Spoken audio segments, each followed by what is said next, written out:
Avec une population estimée à 1 500 000 habitants, la ville de Kananga est menacée actuellement par plus de 220 sites d'érosion, résultat de plusieurs pluies diluviennes, de la croissance démographique, d'une urbanisation désordonnée et des pratiques culturelles non durables.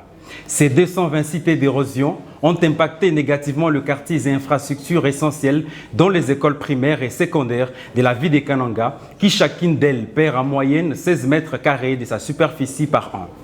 L'Office des voiries et drainage OVD renseigne qu'au cours des dernières années, plus de 500 bâtiments ont été détruits et 17 000 personnes sont affectées par cette situation. Plusieurs initiatives ont été mises en place par différents partenaires pour protéger l'habitat contre les érosions, les changements climatiques. Nous osons citer les projets Pirate Bankis et le projet de développement urbain PDU qui visiblement n'ont pas résolu le vrai problème. En guise d'apporter une réponse à la problématique si haut évoquée, les Géraud de Kasai Central proposent une approche pédagogique et préventive qui responsabilise l'homme et la femme de le bas âge à la culture environnementale et aux stratégies d'adaptation au changement climatique, dont la lutte anti-érosive à moindre coût. Cette réponse se résume en projet d'opérationnalisation des écoles vertes dans la ville de Kananga. Pour y arriver, les démarches suivantes seront adoptées. Identification et cartographie des écoles à risque érosif. Il sera question ici des géoréférentiels des écoles qui se trouvent à proximité des ravins ou à risque au regard de la topographie du terrain et ne retenir que 4 écoles au regard de critères objectifs notamment accessibilité, risque et viabilité. Deuxièmement, sensibiliser les responsables des écoles sur les projets et l'obtention du consentement libre informé au préalable pour la mise en œuvre participative des actions avec l'appui de l'inspection provinciale du développement rural. Choix participatif des plantes adaptées aux conditions et défauts climatiques de la ville de Kananga. L'organisation des démonstrations in situ dans les écoles sur l'importance de l'arbre, les techniques de restauration des espaces et de la lutte anti-érosive. Accompagnement et responsabilisation des corps enseignants et les élèves dans les travaux de restauration, entretien des espaces verts et la lutte anti-érosive avec les moyens communautaires. En mettant en place ces projets, 4 320 plants d'arbres à croissance rapide seront plantés par les élèves des écoles ciblées dans les espaces dégradés ciblés de la ville de Kananga. Un système de travail manuel sera instauré dans les écoles pour l'entretien des plants et la lutte anti-érosive. Les 4 écoles vertes seront instaurées dans la ville de Kananga.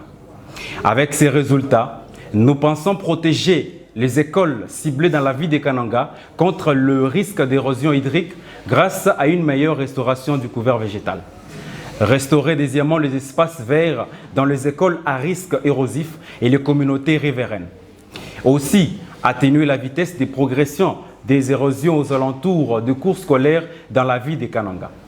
À la question des savoirs qui bénéficieront de ces projets, 4 écoles, dont 2 dans la commune de Kananga et 2 autres dans la commune de Nganza, bénéficieront de ces projets. En mettant en place ces projets, nous pensons qu'il sera bénéfique d'une part aux élèves de ces écoles dans les 2 communes, notamment commune de Kananga et Nganza, et d'autre part, il sera bénéfique pour les communautés riveraines de ces écoles en atténuant la progression rapide des érosions. Notre projet répond aux besoins des bénéficiaires dans le sens où le sol sera stabilisé avec des plantes enracinement profond, la stabilité du microclimat et les bénéficiaires seront outillés sur la culture de l'arbre de le bas âge. Les projets d'opérationnalisation des écoles vertes prendra 6 mois.